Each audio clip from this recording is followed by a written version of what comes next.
আমি আর ফেরত যাবো না আম্মা, একবারে চলে এসেছি। আমি একটা ব্যবসা দিব। কি এর ব্যবসা? আদম ব্যবসা। দালালি? দালালি কসকে?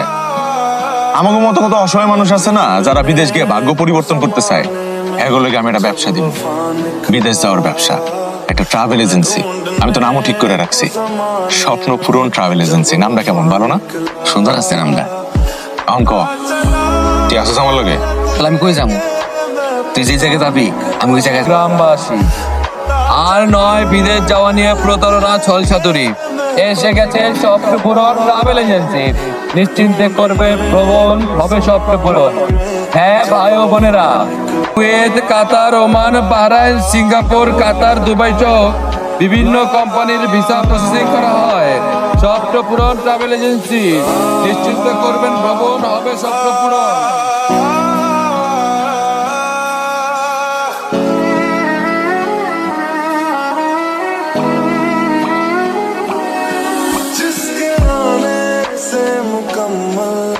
আব্বা,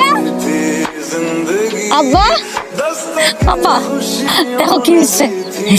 এখন আর কষ্ট করে দালাল খুঁজতে হইব না, এজেন্সি আমগো এলাকায় চলে আসছে। দালাল তো দালালি, বিশ্বাস করুন পারে। বিশ্বাস না করে কোনো উপায় আছে? আজকালকের যুগে মরতে হলেও বিশ্বাস করতে হবে। আচ্ছা মা, তুই আমারে একলা রাইখা বিদেশ যাইতে হবে কেন?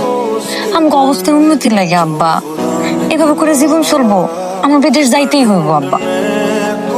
মারে তোরে ছাড়া আমি একলা একলা এই বাড়িতে কেমনে থাকবো? আল্লাহ রাখবো। আচ্ছা আব্বা, মায়ের যখন দূরে চলে যায় তখন কি বাবার কাছে পর হয়ে যায়? আমি দূরে যাইও তোমার সব থেকে বেশি কাছে কাছে থাকো। বলেন। কালকে মাইকিং শুই না আর লিফলেট দেখে আসছি আপনাকে অফিসে। এর আগে আসলে অনেক দালালের কাছে ঘুরছি, কিন্তু কোনো লাভ হয় নাই, খালি টাকাই খাইছে। আপনি একদম ঠিক জায়গায় আইছেন। আসছে আমাদের কাছে কাগজপত্র জমা দিলেন, আপনাদের কোনো চিন্তা করতে হবে না। আমরা ব্যবসায়ী করি বিশ্বাসের উপর। না, ওটা কথা শুনেই বুঝতে পারছি। সব ব্যবসা না হলে কি আর এরকম মাইকিং করে এত ভালো অফিস দিয়া বসতেন? আমাদের আপনার প্রতি বিশ্বাস আছে, তাই না আব্বা? আমি কি কমু, আমি তো সব বুঝি না। মুরব্বী, আপনার বুঝতে হইব না, বুঝতে হবে না। আপনাকে বিদেশে আমরা পাঠাবো। আব্বা যাবো না তো? তাহলে আমি যাবো। আপনি? কেন, মায়া মানুষ হয়েছে থেকে কি বিদেশ যাইতে পারবো না? অবশ্যই পারবেন, কেন পারবেন না? বিদেশ তো এখন মেলে কে পাইতেছে। সামনে 3 তারিখে আপনি বিমানে উঠবেন, মানে আপনার ফ্লাইট। সত্যি? সত্যি আমার ভিসা হয়েছে? আরে কি কইতেছেন, আমার ভিসা হয়েছে? আমি তো বিশ্বাস করতে পারতেছি না। বিশেষ না হলে চিমটি দেন। সত্যি তো আমার বুঝতে হয়ে গেছে। মালিক ম্যান পাওয়ার আকামা সবকিছু ঠিকঠাক করে রেখেছে। আপনি বিমান থেকে নেমে গাড়িতে উঠবেন, তারপর সোজা কোম্পানিতে ঢুকে কাজ শুরু করে দেবেন। আপনি এত বড় একটা সুখবর দিচ্ছেন, আপনারা কি খাইতে দিই? 2টা ডাল ভাত খেয়ে যান। আরে লাগবে না, আজকে অনেক কাজ আছে, অনেক কিছু দিতে হবে। আর আপনি কালকে সকালে এসে অফিস থেকে পাসপোর্টটা নিয়ে যাবেন। আচ্ছা, আমি আপনার কথা অন্য গ্রাম থেকে এই গ্রাম অন্য গ্রাম মানে চিনে নিতে রে, কেমনে করে নিতে অন্য গ্রাম? চোরের মারে আজকে ওর মাইরে আলো বলারে।